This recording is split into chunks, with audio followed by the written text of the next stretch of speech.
So this is one of Kristoffs' best wins, actually, by quite a long way in recent years, mainly because it is not from a sprint. So this is Shell de Prey this year in 2022. It was really hard all day. It was like crosswindy, it was cold, it was wet, a classic Kristoff. So we got some power numbers. These are from Kristoff, and I've changed his zone, so they're pretty accurate. They're basically based on his threshold on Strava, which I think is like 430 or something. But anyway, you can see this is the front of the race. There's quite a lot of good sprinters here. Philipsen, Meus, Kristoff, Merlier, Welsford's good, Dan McClay as well, and Casper Van Unden. Edward Turns is strong as well. The power numbers are a little bit out of sync, unfortunately, just because the software I was using, because Garmin Verb has died, is not super easy to use. But anyway, you can see Kristoff following some attacks here. The numbers going up, so 500-600 watts. And it's looking pretty hard. But yeah, it was a really hard day all day, crosswinds, and it's starting to split up over this cobbled section. You can see everyone's really like swinging, going across the road, trying to get people out there to draft. You can see Sam Welsford, this looks like, or Casper Van Unden is chasing it, with Kristoff and a couple wheels behind that. You can see the watts not crazy high.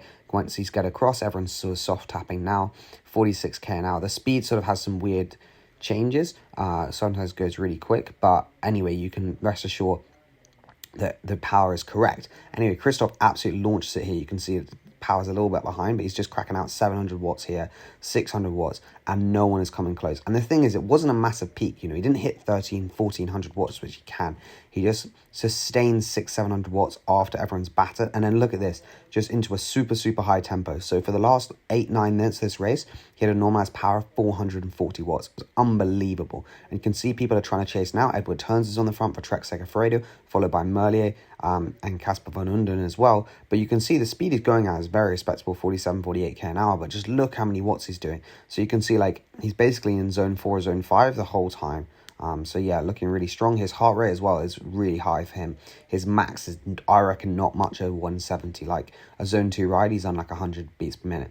But you can see he churns quite a slow gear as well. But he's just looking so strong when you compare it to everyone else. Like, he looks back there, he's just cracking out 500 watts. He looks like a fish here, with his mouth just going gaping open. But you can see the gap he's put in is already large. Obviously, it's a straight road, so it's pretty easy to see them. But even here, people are cracking, and he's just whacking out 480, 500 watts, no worries. Like, it's kind of ridiculous to watch. Like, when people are like, oh, what does it take to win solo? Well, this is what it takes. Obviously, he's not super idle.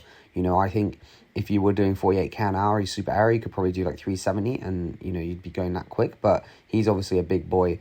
It looks like a slight crosswind here based on the flags, but hard to tell on those ones exactly. You can see everyone else behind those like really struggling, but the numbers from Kristoff just don't really disappear. Like, you kind of must know roughly what you can do for this duration. And, like, yeah, super impressive. And you can see, like, it's also not smooth, the power. Obviously, this is, like, raw 1 second data, but you kind of expect it to be more smooth. But I guess it's more like he's riding on the sort of, not emotions, but, you know, the way the road is more than necessarily, like, the power meter. Obviously, some of these speeds now are getting a little bit ridiculous, like up to 60k an hour is not right. But this last bit, he averaged like 48k an hour basically on his own the whole time, which is really quick. This is a slight uphill drag, which they're going up now, and you can see Kristoff is just obviously, like, speed's going crazy here, but, like, again, just always over like 400 more or less, unless he's going around a corner. And to be fair, at this point, I think what he has like a 20-second gap. Like, that's pretty large. Like, you're not really gonna get much closer, you know, in 2 kilometers for a 20-second gap. But yeah, super strong. But anyway, there's no real need to commentate anymore. The big man is soloed away. You can still cracking out 470, 480 watts. And, like, look at the sort of gear he's in. It's absolutely huge. I guess he's asking on the radio what the gap is. He's a bit more aero there. But yeah, anyway, hope you did enjoy this video.